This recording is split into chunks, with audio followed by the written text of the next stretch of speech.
on to our first keynote of the day, actually. This is supply chain sustainability in the post-pandemic world. My guest is Margarita Gutierrez, Procurement and Sustainability Director at Thomson Reuters. Maggie, hi, how are you? Hello, Neil. Great to be here. Thank you so much for the invitation. I'm honored. Oh, very good indeed. Well, you're very, very welcome. And as I say, the virtual floor is yours, and I'll be back in a few moments with some questions at the end. Wonderful. Ready to go. Thank you. Hello, everyone. I'm glad you're here. Thank you so much for joining today. So this is the presentation that we're going to be looking at for the next 20 minutes or so. And as Neil mentioned, we're going to have an open time for questions. A little bit about me. I'm a pharmacist by training. I did an MBA early in my career, and then I'm currently studying PhD in administration. I have over 25 years experience in strategic procurement and project management. I'm an ESG believer and passionate ambassador. I'm co-chair to the Sustainable Procurement Pledge. We're going to talk about it a little bit later. I was awarded a Forest Stewardship Council Award a year ago, thanks to the work that was performed with corrugated cases in Mexico. And I was named one of the top 100 women in procurement in 2023. I'm a mom. I'm a working mom. My son is called René Alejandro, and I call him Guapo. We practice archery together, and you can see the picture below. On the right-hand side, you can see the companies that I have worked for. I have learned a lot from each one of them, and I'm very proud of all my former professional alma maters. What we're going to be doing today is going through the United Nations Environment Program, which is a survey that is placed every year, and it's among all of us. So we answer this survey together. And then we're going to be talking about COVID-19's aftertaste. How does it feel? What has happened? What changed? We all know that lots of things changed. Then we're going to link this into the Sustainable Development Goals, our SDGs. And then we're going to talk about what do we need to do as procurement leaders to keep sustainability in our agendas in this post-pandemic world, okay? So that's the agenda for today. I hope you enjoyed the tour, okay? First of all, please notice that in the chart, we're having 76% as respondents of the survey rating extremely important or very important environmental topics. And we are tied with the economic topics at 76%. So this is a first time ever. It's not only the economic priorities that are taking place, but also the environmental ones. And we are feeling like this because remember that this survey was responded by all of us, by the procurement professionals around the world. Okay, in the right-hand side below, you can see a good example of what I'm talking about. So this is a fan. This is the typical fan that we use in our plants, in our warehouses, okay? This fan is a good example of linking sustainability with what we do every day. We used to have fans that used blades made out of aluminum, virgin aluminum.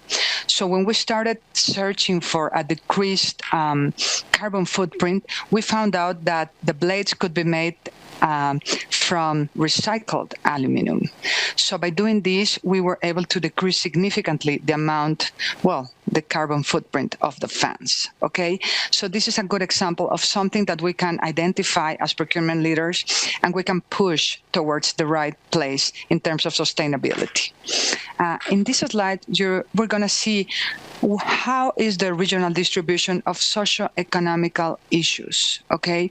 As you can see, in Asia-Pacific and West Asia, we have a majority of micro, small, and medium-sized enterprises becoming relevant, okay? In terms of Europe, we have the technology, development, and innovation companies. And then in Northern America, we're having human rights in global supply chain as the most important topics. And for Latin America and the Caribbean, we're having micro, small, and medium-sized enterprises, as well as local community engagement and development. These are the top priorities by area in the world, okay? What we also learned from this survey was which is the strongest barrier to the implementation of sustainable procurement, okay? The first one, with 37% respondents, was the perception that sustainable products or services are more expensive. So we need to change this perception. We need to demonstrate that we can do everything at the same time. We can have the right product, the right service, but also with the right quality and with the right carbon footprint, okay? We don't need to pay more for sustainable products. We need to push our supply chain towards the right place where our suppliers are also understanding the relevance of sustainable procurement, but also how they can guarantee that they are finding new ways of producing the stuff that they sell us, or new ways of working into a more sustainable area, okay? The second one, which is an important one, is the lack of mandatory sustainable procurement rules or legislations.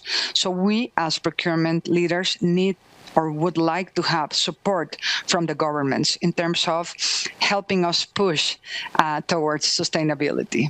The third one, also very important, is the lack of a strong political and organizational leadership within sustainable procurement. So we want to be learning more about what can be done regarding new laws, new norms that can help us towards this goal, okay? If we go by region, again, we find interesting differences, okay? You can see that in terms of lack of mandatory rules and legislations, we have the highest in West Africa and West Asia and Africa, and the lowest in Northern America. So it would look like Northern America is having a good set of rules and legislations, okay? But they are not enough yet.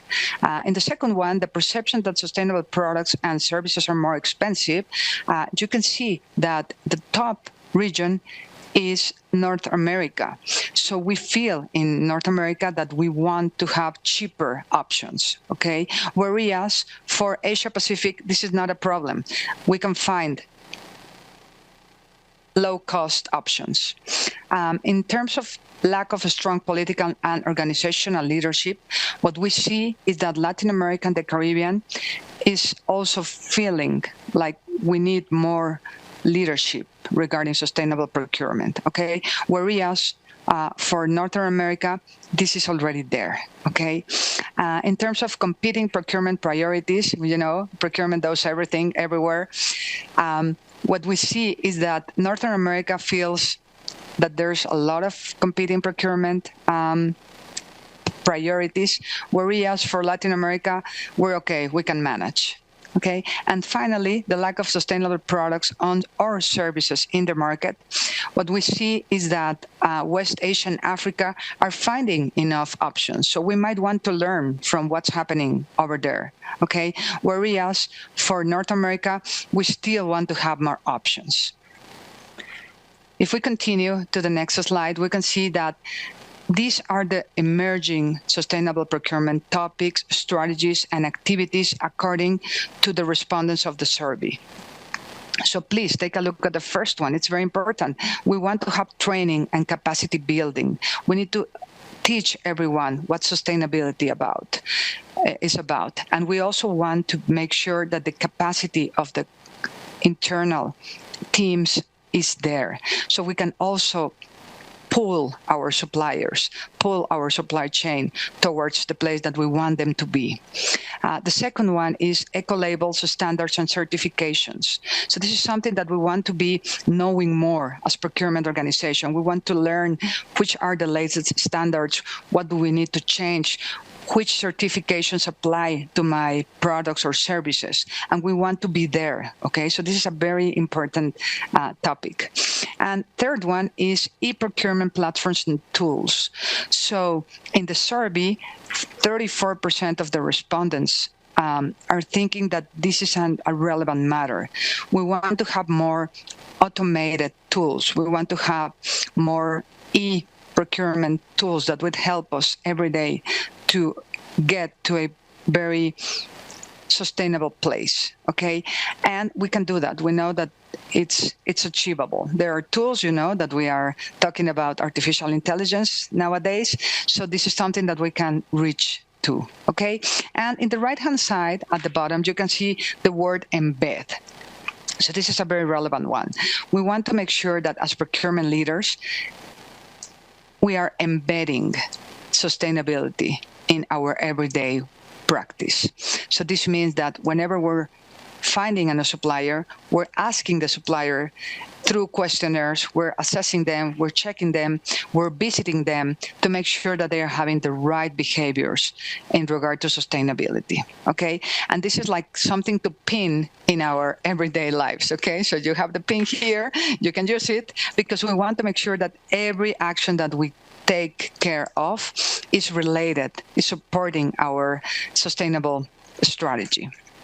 Okay, let's move on. So now we know what we think as a global procurement team about sustainability. What's up? What's the priority? Which are the regions that are lacking of additional information or would like to know more about these topics? Now we're going to talk about COVID-19 according to this survey. Okay, so here you can see that we know that COVID-19 brought a massive disruption to all organizations, okay? It opened the door for some new ideas, some new ways of working, some local suppliers development. So the relevant point of this chart is that 38% of the respondents said that it had little or no effect. So again, this is like a Gauss bell, the graph. But there are differences among countries or among continents, because for Asia Pacific, Europe, and North America, COVID-19 had little or no effect or a small negative effect, whereas for Latin America and the Caribbean, it had a large effect, okay? And it was a large negative effect. So what we can do is that we can recognize that some areas in the world have different needs and have different opportunities to tackle, okay? So this is something that we can also consider into our everyday work in the post-pandemic. And now let's talk about the aftertaste. So what happened to us? How do we feel after COVID-19, okay? So we can all agree that there's a clear need of international governance and coordination. There was no official international governance. The coordination was taken by country, by city, and even within the same country, the decisions were made a little bit in a chaotic way, just learning by doing. Okay, we all know that there was a serious damage to all economic activities due to continued lockdowns, and also these lockdowns were aiming to prevent further spread. Job continuity was endangered for the first time in several years. The pandemic outbreaks are not over in the first wave. This was a hard learning for everyone. We were thinking that it was only one wave and we would be over after the first wave, but we were not taking into account that the virus could change over time. So this was a very, very important learning, and the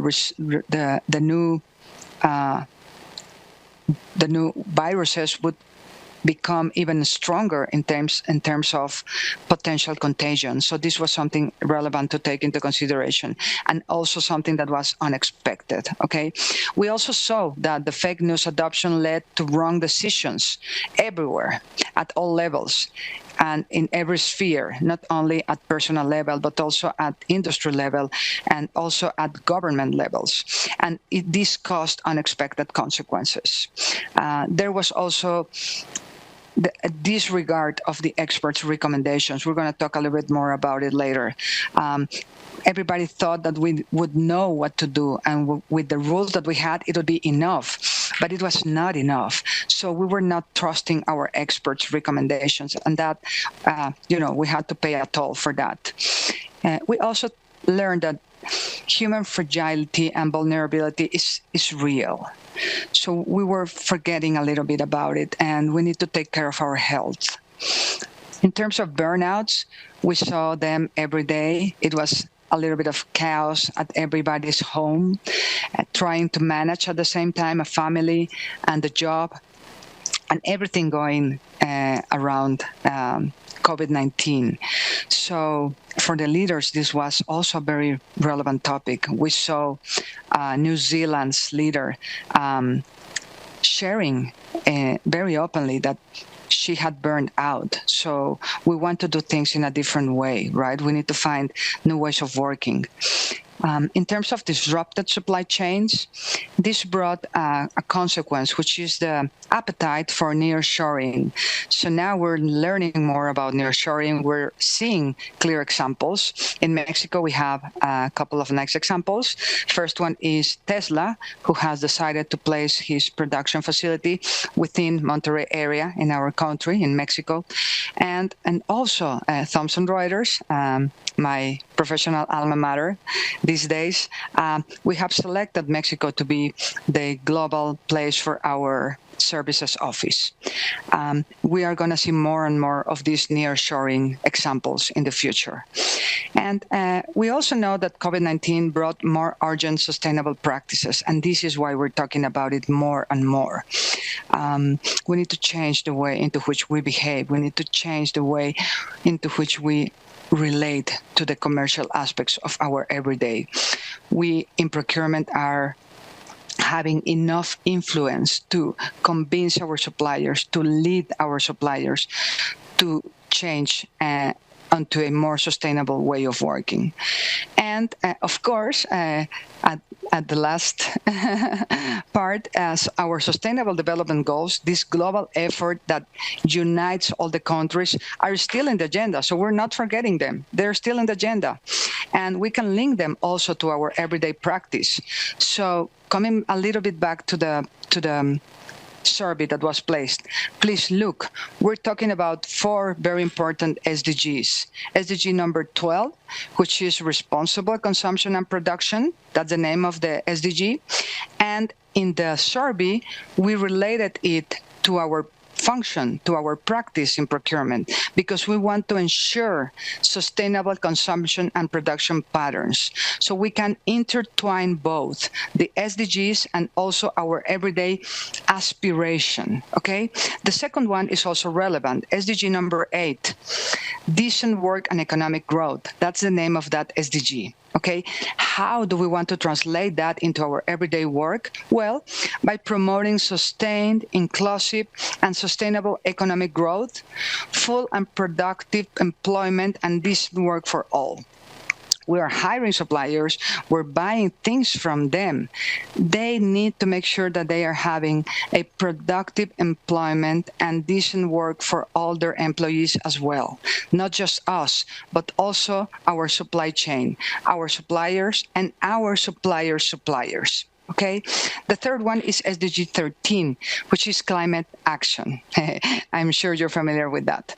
So what does it mean for us in procurement? We need to take urgent action to combat climate change and its impacts. And the fourth one is SDG number 9. SDG number 9 talks about industry, innovation, and infrastructure. So how do we translate that into our everyday practice? We want to build resilient infrastructure, promote inclusive and sustainable industrialization, and foster innovation. That's what we want to do.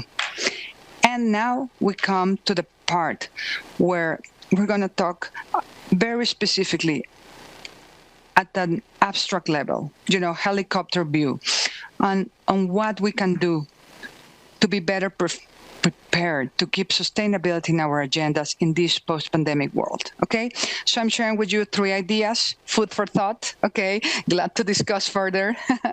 The first one is understanding and landing of transdisciplinary practices. Okay, so we're facing a complex world, and we want to make sure that we are finding the best solutions. And transdisciplinary practice is a good way to go, okay? So we need to integrate the formal knowledge of our disciplines in order to achieve an adequate management of the pandemic outbreak's complexity. So we need to understand that all types of entities intervene and they are intertwined, okay? And additional variables are generated by city, by country, or by region, okay? Our idea of the future can give a more flexible vision to these causalities, okay? So to the reasons why the pandemic outbreak struck so heavily, okay? And it has to do with the fact that we are in a volatile, uncertain, complex, and ambiguous world, okay? This environment that we're living is filled of this. And guess what? Procurement professionals are used to manage these situations. We are already working like that. We understand complex markets. We understand why our suppliers are behaving in the way they do. We understand their production processes. We know their supply chain. So this is something that we need to keep in mind. The more we understand the transdisciplinarity of our everyday work, the better we're going to be facing these post-pandemic challenges, okay? Next one, the second idea is, please, let's think about being open towards transfunctionalization. So what does it mean? Okay, transfunctionalization is a term that was coined by Slavoj Žižek, okay? He's a philosopher, a modern one, and he mentioned this in his latest book, referring to a phenomenon that suddenly begins to function in a totally different way than usual. Okay, so this happened during pandemics as well. Thus, for example, university campuses transformed their classrooms into vaccination centers. You might remember that, okay? In Brazil, we had a very nice example where guys living in favelas, in the poor areas, transfunctionalized their conduct and started helping elderly people throughout the pandemic, okay? So they stopped robbing and doing bad things, and they started helping some elderly and people in need, okay? So remaining open to cross-functionalization, especially in pandemic outbreaks, can help to mitigate risks, to improve the speed of response, because this is what we want. We want to increase the speed of response to take the containment measures very quickly so we can protect the population, so we can protect us, so we can protect our supply chains, and also even help reduce the number of deaths. And guess what, again, procurement leaders are familiar with transfunctionalization already. All of us are used to do project management, contract negotiations, suppliers visits, suppliers assessments, and so forth. So we function in different ways in our everyday practice. And the third idea is to raise social capital to reduce citizen disaffection. Okay, so everybody during pandemic times tend to turn their backs on the problem or authority. And in this case, during pandemics, this means that they are putting their lives at risk by not complying with the containment measures. Even if they seem silly, we need to comply with them. And the ignorance about the technical foundations of an epidemic or the lack of understanding of complex issues increases the problem. So we have the perfect storm. People is not following the guidelines because they don't understand, so they don't pay attention to the containment measures.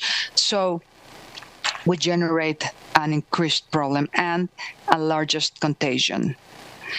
So as procurement leaders, we can help raise social capital throughout the supply chains we manage, which could help reduce episodes of psychological crisis and burnouts during pandemic outbreaks, and also allow creative solutions to be put in place, okay? There are lots of examples of creative solutions during pandemics. Remember that some of the companies that were producing tech machines, they switched to producing ventilators. So this was a very significant example. It was a very significant move, okay? And this would increase the affection within us and within our supply chains and also within countries, okay? Now, landing this helicopter, what can we do for the next pandemic, okay? You know that we are living in the post-pandemic of COVID-19. We know that we're going to have another pandemic sometime, at some point in time, okay? So what we can do is start assessing and addressing risks. We're in the middle, you know, procurement is in the middle. We have the internal piece on the left, inside our companies, and we have the external piece on the right, which is our suppliers and our supply chain, okay? What we manage every day. So internally, what we can do is embody the corporate pledges. So we need to become ambassadors of our internal corporate pledges. What's my company doing? How can I help? What can I do better in my everyday life, okay? Third one is continue learning from all scopes. You know, scope 1 corresponds to my company. Scope 2 corresponds to the carbon emissions that are coming from the use of energy, and scope 3, which is the supply chain carbon emissions. Okay, so if we want to do a good job as procurement leaders, we need to understand and continue learning from scope 3. And why especially scope 3? Because this is our supply chain, okay? We manage that. And also continue informing ourselves about the upcoming legislation changes. There's a nice document that TR prepared, Thomson Reuters prepared. I can share that with you if you're interested.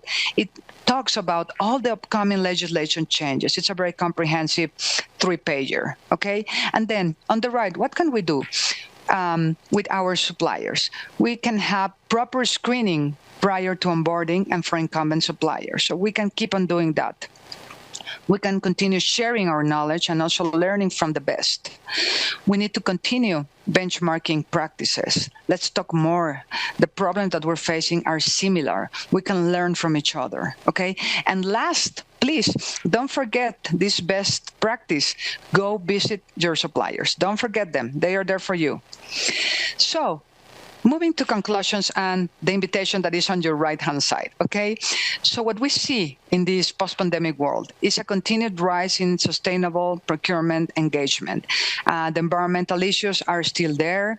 There's an increasing interest on the socioeconomic dimension. There's growth in maturity on sustainable procurement implementation. This is fantastic. We are learning as a function. Procurement is more and more mature in sustainability. We are having largely untapped strategies to integrate sustainable procurement in all stages of the procurement cycle. Remember, embedding sustainability at every part of the process. We want some changes on monitoring the implementation, from the adoption plan to the capacity building in our staff. We want to be giving trainings, okay? In terms of policy commitments, goals, and action plans, they are still our, North Star. We want to get there. We want to understand the new laws and legal mandate.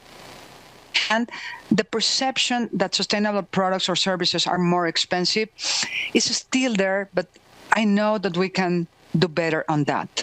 We can find creative ways of, tearing this out.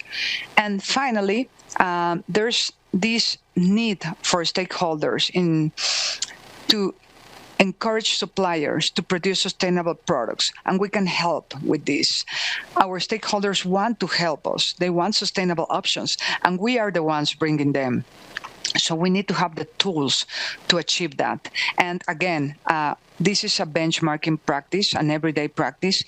We have been successful in several ways, so we can also share what we know and what has been done in some other areas, okay? We're all in this together. And the invitation on the right is for each one of you. So please join the Sustainable Procurement Pledge. We need to drive change, and we need to do it now. We need to invite our suppliers to join as well, but we need to set an example for them. Okay? And I'm closing with